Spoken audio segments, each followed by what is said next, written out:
ஹே homies அன்யோங், welcome to our channel. எல்லாம் எப்படிடா இருக்கீங்க? ஹோப் எல்லாம் நல்லா இருப்பீங்கன்னு நம்புகிறேன். நம்ம இப்போ என்ன பார்க்க போகிறோன்னா, ஜிமினோட FF part 2 my love fate அதான் பார்க்க போகிறோம்.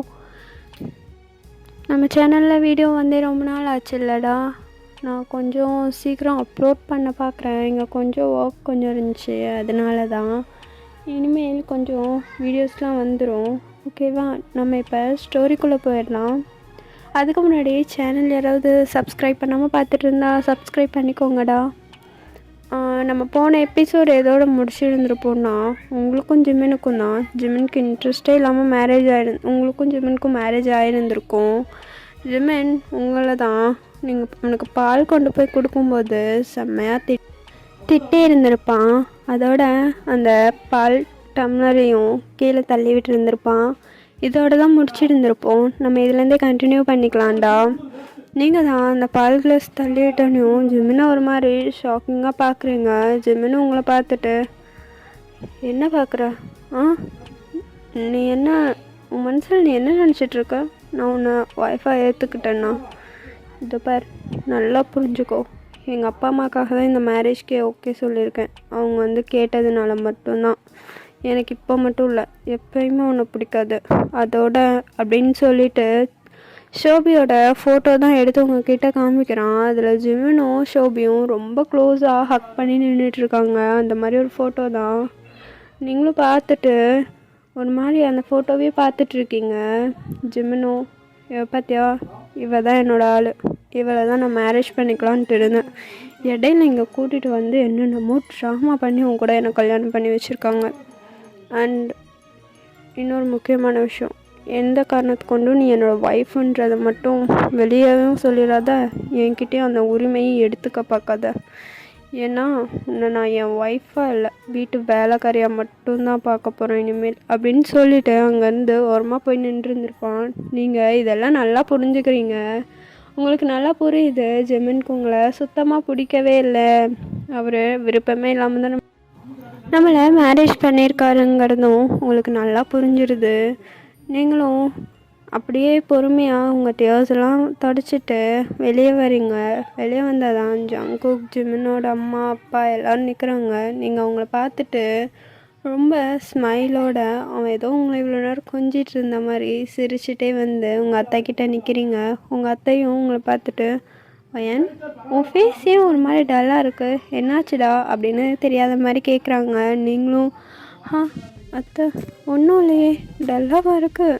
இல்லை அத்தை, நல்லா தான் இருக்குது அப்படின்றீங்க. உங்கள் அத்தையும், இல்லை பையன் உன் ஃபேஸ் உள்ளே போன மாதிரி இல்லையே, ஏன் அவன் ஏதாச்சும் சொன்னானா அப்படின்னு உங்கள்கிட்ட கேட்குறாங்க.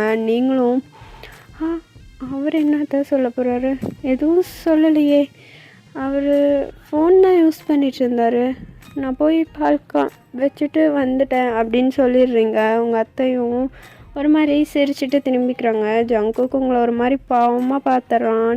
நீங்களும் ஜங்குக்கை பார்த்து லைட்டாக சிரிச்சுட்டு, சரி வாங்க எல்லாம் சாப்பிட போகலாம் அப்படின்னு சொல்லிட்டு எல்லாத்தையும் சாப்பிட கூட்டிகிட்டு போயிடுறீங்க.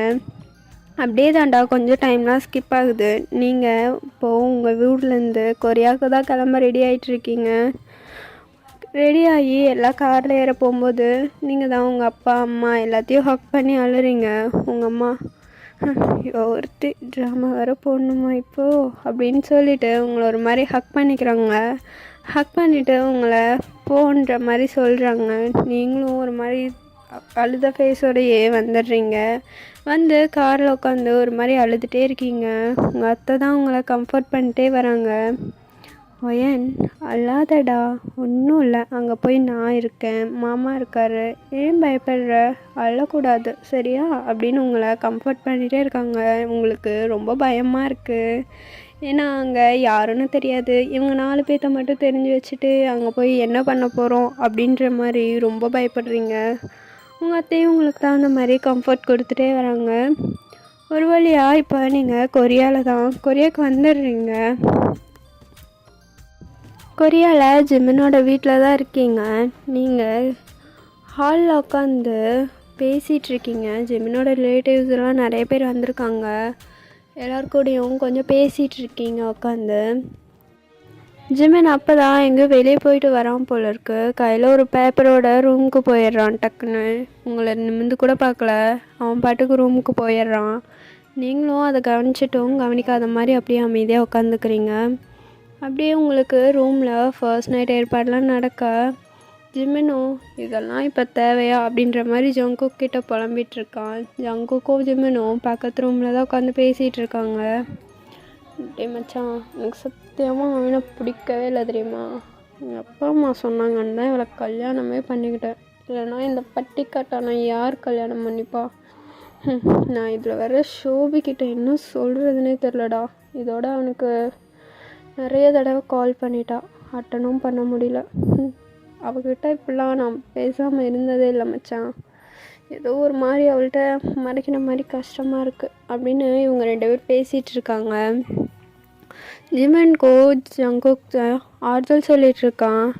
டே மச்சான், இப்போ சொல்கிறேன் நல்லா கேட்டுக்க. அந்த ஷோபியை மறக்கிற வழியை பாரு. இனிமேல் வயன் தான் உனக்கு லைஃபே. அவள் உன்னை நம்பி தான் கொரியா வரைக்கும் வந்திருக்கா. இல்லை அவள் என்ன நம்பியோ இல்லை அப்பா அம்மா இவங்களை நம்பியெல்லாம் வரல, உன்னை நம்பி. அவள் உன்னோட ஒய்ஃப் அப்படின்னு ஜங்குக் சொல்ல ஜிமினும் இவன் வேறு அப்படின்னு சொல்லிட்டு சரி மச்சான் நான் பார்த்துக்கிறேன், நீ கிளம்பு அப்படின்னு சொல்லிட்டு ஜிமின் அவனை அனுப்பி வச்சிட்றான். ஜங்குக்கும் சரின்னு சொல்லிவிட்டு அங்கேருந்து போயிடுறான். ஜிமின் தான் இப்போ அவனோட ரூமில் வெயிட் பண்ணிகிட்ருக்கான் உங்களுக்காக. நீங்கள் எப்பவும் போல் ஒரு சாரீ கட்டிட்டு தலை நிறைய மல்லிப்பூ வச்சுருக்கீங்க. நீங்கள் கிச்சனில் போய் பால் எடுக்கலான்னு போக போகிறீங்க. அப்பன்னு பார்த்து தான் ஜங்குக் அதில் ஏதோ ஒரு பவுட்ரு மிக்ஸ் பண்ணுறதை நீங்கள் எதிர்ச்சியாக பார்த்துட்றீங்க. அதை பார்த்துட்டு அண்ணா என்ன பண்ணிகிட்ருக்காரு, அதில் என்ன மிக்ஸ் பண்ணார், சரி வேறு ஏதாவது இருக்கும் அப்படின்னு சொல்லிவிட்டு நீங்கள் தான் கிச்சனுக்குள்ளே போய் அந்த பால் சொம்பு எடுக்க போகும்போது ஜங்குக் தங்கச்சிம்மா ரெடி ஆகிட்டியா, அழகாக இருக்கடா, செம்ம க்யூட்டாக இருக்கும் உனக்கு இந்த சாரி, சரி இந்தா கொண்டு போ அப்படின்னு சொல்லிவிட்டு உங்ககிட்ட அந்த பால் சொம்பையும் கொடுத்து விட்டுறான். உங்களுக்கு அது ஒரு மாதிரி டவுட்டாகவே இருக்குது. ஸோ நீங்கள் அதை அப்படியே கொண்டு போயிட்டு பொறுமையாக ஜிமினோட ரூமுக்கு தான் போகிறீங்க. போய் பார்த்தா ஜிமின் ஒரு மாதிரி டென்ஷனாக உட்காந்துட்ருக்கான். நீங்கள் தான் ஜிமின் கிட்ட போயிட்டு ஐயோ இவரை நான் இப்போ எப்படி கூப்பிட்றது, மாமான்னு கூப்பிட்டாலும் திட்டுவார், ஏன் என்னடி இது அப்படின்னு சொல்லிட்டு நீங்கள் தான் பொறுமையாக ஜிமினை என்னங்க அப்படின்னு கூப்பிடுறீங்க. ஜிமின்க்கு அதில் அது விழவே இல்லை. அவன் ஏதோ ஒரு யோசனையில் உட்காந்துட்ருக்கான். நீங்கள் மறுபடியும் என்னங்க அப்படின்னு ஜிமினை கூப்பிட ஜிமின் ஒரு மாதிரி உங்களை எந்திரிச்சு பார்க்குறான். நீங்கள் தான் அந்த சரியில் அவ்வளோ அழகாக இருக்கீங்க. ஜிமின் உங்களை ஒரு மாதிரி பார்த்துட்டு இவெல்லாம் கருமுண்டா அப்படின்னு சொல்லிட்டு என்ன அப்படின்ற மாதிரி உங்கள்கிட்ட கேட்குறான். நீங்களும் ஜிமின்கிட்ட அந்த பால் சொம்பை கொடுக்க தான் போகிறீங்க. ஜிமினும் இதை பார், இந்த மாதிரி வேலைலாம் வேண்டாம், அதை போய் ஓரமாக வையே, உன்கிட்ட கொஞ்சம் பேசணும் அப்படின்றான். ஸோ நீங்களும் சரின்னு சொல்லிவிட்டு அந்த பாலை தான் கொண்டு போய் ஓரமாக வச்சிடுறீங்க. வச்சுட்டு ஜிமின்கிட்ட வந்து நிற்கிறீங்க. ஜிமின் பொறுமையாக உங்ககிட்ட ஒரு பேப்பர் எடுத்து நீட்டுறான். நீங்களும் அது என்ன அப்படின்ற மாதிரி வாங்கி பிரித்து பார்க்குறீங்க. அதில் டிவோர்ஸ் பேப்பர் தான். நீங்கள் அது புரியாத மாதிரி ஜிமின்கிட்ட இது என்னது அப்படின்னு ரிட்டன் கேட்குறீங்க. ஜிமினும் உனக்கு தான் படிக்க வேற தெரியாதா, இது தெரியாமல் நான் வேறு இந்த பேப்பரை கொடுத்துட்டேன், வா நல்லா கேட்டுக்கோ அப்படின்னு சொல்லிவிட்டு அவன் அதில் டிவோர்ஸ் எழுதியிருக்கிறத தான் படித்து காமிக்கிறான். நீங்கள் அவனை பார்த்து அழுதுகிட்டே இது டிவோர்ஸா, நான் எதுக்கு கொடுக்கணும் அப்படின்னு நீங்கள் கேட்குறீங்க. ஜிம்முன்னு உங்களை பார்த்துட்டு எதுக்கு கொடுக்கணுமா, இந்த பார் நான் உன்னை பிடிக்காம தான் கல்யாணமே பண்ணிக்கிட்டேன், சும்மா இந்த டிவோர்ஸ்லாம் கொடுக்க மாட்டேன்னு சேட்டெல்லாம் பண்ணிட்டுருக்காத, அப்புறம் என் பனிஷ்மெண்ட் வேறு மாதிரி இருக்கும், ஒழுங்காக சைன் பண்ணு அப்படின்ற மாதிரி உங்கள்கிட்ட சொல்கிறான். நீங்கள் என்னால் இதில் சைன் பண்ண முடியாது சாரி அப்படின்றீங்க. இது சைன் பண்ண முடியாதா, உனக்கு எவ்வளோ தைரியம் இருந்தால் நான் தான் சொல்கிறேன்ல எனக்கு உன்னை பிடிக்கவே இல்லைன்னு, அப்புறம் என்ன இதுக்கு சைன் பண்ண மாட்டேங்கிற அப்படின்னு ஜிமின் கேட்க, உங்களுக்கு தானே என்ன பிடிக்காது, ஆனால் எனக்கு உங்களை ரொம்ப பிடிக்கும் அப்படின்னு நீங்கள் சொல்ல, வாட் த ஃபக். உனக்கு என்ன பிடிக்குமா? உண்மையை சொல்லு. உனக்கு என்ன பிடிக்குமா? இல்லை என் பணம், என்னோடய அழகு இதெல்லாம் பிடிக்குமா அப்படின்னு உங்கள்கிட்ட கேட்குறான். நீங்கள் எதுவுமே பேசலை, அப்படியே சைலண்ட்டாக நிற்கிறீங்க. ஜிம்மினை பார்த்துட்டு ஒரு மாதிரி அழுதுகிட்டே நிற்கிறீங்க. ஜிம்மினும் இதை பார், இந்த அழுது ட்ராமா போடுற வேலையெல்லாம் இங்கே வேணாம், ஒழுங்காக சைன் பண்ணுற வேலையை பாரு அப்படிங்கிறான். நீங்கள் பொறுமையாக ஜிம்மினை பார்த்துட்டு, நான் ட்ராமாலாம் போடல, என்னால் இதில் சைன் பண்ண முடியாது அப்படின்றீங்க. ஜிம்மின் உங்களை ஒரு ஸ்லாப் பண்ணிடுறான். நீங்கள் டக்குன்னு கீழே விழுந்துடுறீங்க. அப்படி நீங்கள் பொறுமையாக அழுதுகிட்டே கன்னத்தில் கையாச்சு எந்திரிச்சு நிற்கிறீங்க. இதை பார், நல்லா கேட்டுக்க, எனக்கு ஒன்றா பிடிக்கவே இல்லைன்றேன். ஒழுங்காக சைன் பண்ணுறியா இல்லை என் பனிஷ்மெண்ட் பெயர்ற மாதிரி இருக்கும் அப்படின்றான். நீங்கள் என்னை அடித்து கொன்னாலும் பரவாயில்ல, என்னால் இதில் சைன் பண்ண முடியாது, சாரி அப்படின்றீங்க. ஜிம்மினும் வா இவன் வேறு டென்ஷன் ஏற்றாதவன், ஒழுங்காக சைன் பண்ணு அப்படின்றான். நீங்கள் அதுக்கெல்லாம் முடியவே முடியாதுன்னு சொல்லிகிட்டே இருக்கீங்க. உங்களுக்குள்ள கொஞ்சம் ஆர்குமெண்ட் போயிட்டே இருக்குது. ஜிம்மினால் அவன் கோவத்தை கண்ட்ரோல் பண்ணவே முடியல. உங்களை மறுபடியும் அடிக்கிறான், செம்மையாக அடிக்கிறான். உங்களை பிடிச்சி அடித்து கீழே தள்ளிவிட நீங்கள் போய் ஒரு ஓரமாக விழுந்துடுறீங்க. அழுதுகிட்டே அதே இடத்துல உட்காந்துட்ருக்கீங்க. இது பார், என் கையில் தேவையில்லாமல் அடிப்பட்டு செத்துறாத, ஒழுங்காக இதில் சைன் பண்ணு அப்படின்றான். நீங்கள் அதுக்கெல்லாம் எதுக்குமே அசையாமல் என்னால் சைன் பண்ண முடியாது அப்படின்னே தான் சொல்லிகிட்ருக்கீங்க. அப்படின்னு சொல்லிட்டு ஜிம்மின் பாட்டுக்கு வாஷ்ரூம்குள்ளே போயிடுறான். வாஷ்ரூம்குள்ளே போயிட்டு ஷவர் ஆன் பண்ணி விட்டு அவன் டென்ஷன்லாம் கூல் பண்ணிகிட்ருக்கான். ஸோ நீங்கள் இங்கே அழுதுகிட்டே படுத்தும் தூங்கிடுறீங்க. வாஷ்ரூமை விட்டு கொஞ்ச நேரம் கழித்து வெளியே வந்த ஜிம்மின் பெட்டில் தான் பார்க்குறான். நீங்கள் ஒரு மாதிரி குறுக்கிட்டு படுத்துருக்கீங்க, நல்லா தூங்கிட்டீங்க. ஜிம்மின் உங்களை பார்த்துட்டு, தூங்கிட்டாளா, இவளை எப்படி நான் சைன் பண்ண வைக்கிறது, ஓ காட் அப்படின்னு சொல்லிட்டு ஒரு மாதிரி தலையை பிச்சுட்டு உட்காந்துட்ருக்கான் சோஃபாவில். அப்போ தான் அவனுக்கு அவங்க லாயர் ஞாபகம் வருது. டக்குன்னு அவன் மொபைல் எடுத்து அவங்க லாயருக்கு தான் கால் பண்ணுறான். ஹலோ ஹலோ யார்? நான் ஜிம்மின் பேசுகிறேன். ஓ சார் சொல்லுங்கள், இன்றைக்கி மார்னிங் வந்து டிவோர்ஸ்க்கு அப்ளை பண்ணிட்டு போனீங்க. நானே தான். சொல்லுங்கள் சார், எனி டவுட்? ஆமாம், பெரிய டவுட். என் ஒய்ஃப் இந்த டிவோர்ஸ்க்கு ஒத்துக்கலைன்னா என்ன பண்ண முடியும்?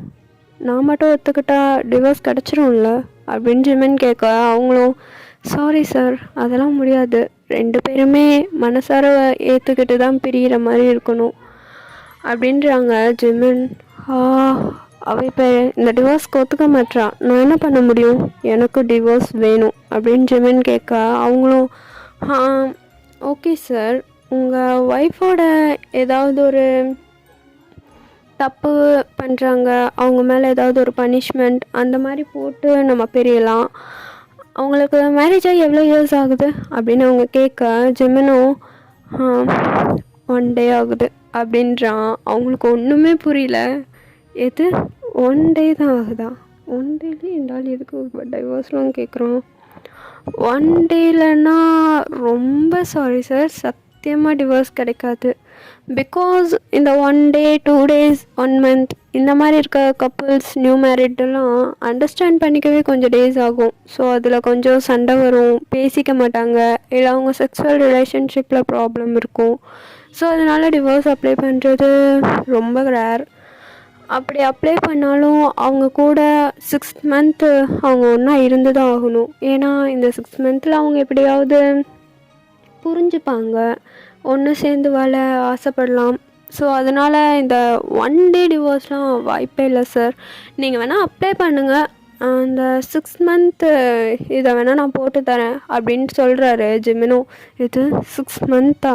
நான் அவள் கூட 1 minute கூட வாழக்கூடாதுன்னு ஆசைப்பட்றேன், நீங்கள் என்ன 6 month அவள் கூட ஒன்றா இருக்க சொல்கிறீங்களா அப்படின்னு ஜிம்மின் கோவமாக கேட்க, அவங்களும் சார் கோவப்படாதீங்க சார், இங்கே கோவப்படுறதுனாலாம் ஒன்றுமே ஆக போகிறது கிடையாது, எல்லாம் நான் 1 வருஷம் வரைக்கும் இது இருக்குது, நான் உங்களுக்கு பேசி 6 மந்த் வாங்கி தரேன், வேணும்னா அப்ளை பண்ணுங்கள், இல்லைன்னா அவ்வளோதான், உங்கள் ஒய்ஃப் கூட நீங்கள் வாழ வேண்டியது தான் அப்படின்னு அவங்க சொல்லிட ஜிமினும், ஆனால் அவங்க சைனே போட மாட்டாளே, அப்புறம் எப்படி நான் டிவோர்ஸ்க்கு இது பண்ணுறது அப்படின்னு ஜிமின் கேட்க, அது உங்கள் சாமர்த்தியம் தான் சார், அவங்கள்ட்ட 3 விதமாக நீங்கள் ட்ரை பண்ணலாம். ஒன்று, ரொம்ப அன்பாக இருக்க மாதிரி பேசி பழகி அவங்க புரிஞ்சுட்டு அவங்களோட கேரக்டர் ஒன்றா வாழ்ந்தான்னு உங்களுக்கு ஆசை வந்தால் நீங்கள் அவங்க கூட சேர்ந்து வாழலாம். இல்லை முடியவே முடியாதுன்னா அவங்கள தினமும் நைட்டு காலையிலன்னு கொடுமைப்படுத்துறது, அடிக்கிறது, குடிச்சிட்டு வந்து ரொம்ப ரகலை பண்ணுறது, அந்த மாதிரி இருந்தீங்கன்னா தன்னை போல் டிவோர்ஸ் கொடுத்துருவாங்க. அப்படியும் இல்லைன்னா அன்பாக பேசி புரிய வச்சு உங்கள் நிலமையை எடுத்து சொல்லி வேணால் அவங்கள்ட்ட டிவோர்ஸ்லேருந்து அப்ளை பண்ண ஓகே பண்ண வைக்கலாம் அப்படின்னு அவர் சொல்ல ஜிமினும், இதில் எதையுமே என்னால் பண்ண முடியாது, இன்றைக்கி ஒரு நாள் அவளை அடித்ததுக்கே எனக்கு ஒரு மாதிரி இருக்குது, இவளை குடும்பப்படுத்தவும் மனசு வரல அப்படின்னு சொல்லி யோசிச்சுட்டே இருக்கான். அந்த லாயரும், சார் லைனில் இருக்கீங்களா அப்படின்னு கேட்க, அவன் ஜிமினும் லைனில் தான் இருக்கேன், சரி நான் ட்ரை பண்ணுறேன் அப்படின்னு சொல்லிவிட்டு காலை கட் பண்ணிடுறான். இந்த சைடு அந்த லாயரோட ஒய்ஃப் தான் கேட்குறாங்க, என்னங்க ஆச்சு, இன்னொருத்துக்கு யார் கால் பண்ணுறாங்க அப்படின்னு கேட்க, அவங்களும் இன்றைக்கி நியூவாக ஒரு பார்ட்டி வந்தார், அவர் பேர் மிஸ்டர் பார்க் ஜிமன், அவரோட ஒய்ஃப் கூட மேரேஜ் ஆகி 1 டே தான் ஆகுதான், அதுக்குள்ளே டிவோர்ஸ் வேணும்னு வந்து நிற்கிறாரு. அந்த பொண்ணு மேலே தப்போ இவர் மேலே தப்போ யாருக்கு தெரியும், அந்த கடவுள் என்ன நினைக்கிறானோ அதுதான் நடக்கும் அப்படின்றாங்க. அதுக்கு அவங்க ஒய்ஃபும், சரி விடுங்க, நீங்கள் வந்து அமைதியாக தூங்குங்க அப்படின்னு சொல்லிவிட்டு அவங்க 2 பேருக்குள்ளேயும் பேசிவிட்டு அமைதியாக போய் தூங்கிடுறாங்க. இங்கே ஜிமன் தான் என்னமோ யோசிச்சுட்டே உட்காந்துட்ருக்கான். சட்டுன்னு உங்களை பார்த்து ஒரு மாதிரி சிரிச்சிட்டு, ஒயன் நாளையிலேருந்து உனக்கு இருக்குது அப்படின்னு சொல்லிட்டு ஒரு மாதிரி டிவல் மாதிரி சிரிக்கிறான். ஓகே டார்மேஸ், இந்த பார்ட்டை நான் இதோட முடிச்சுக்கிறேன். நெக்ஸ்ட் பார்ட்டில் வந்து பார்க்குறேன். Tata bye, love you all, miss you. இந்த எஃப்எஃப் எப்படி இருந்துச்சுன்னு மறக்காமல் கமெண்ட்டில் சொல்லிடுங்க. பாய்.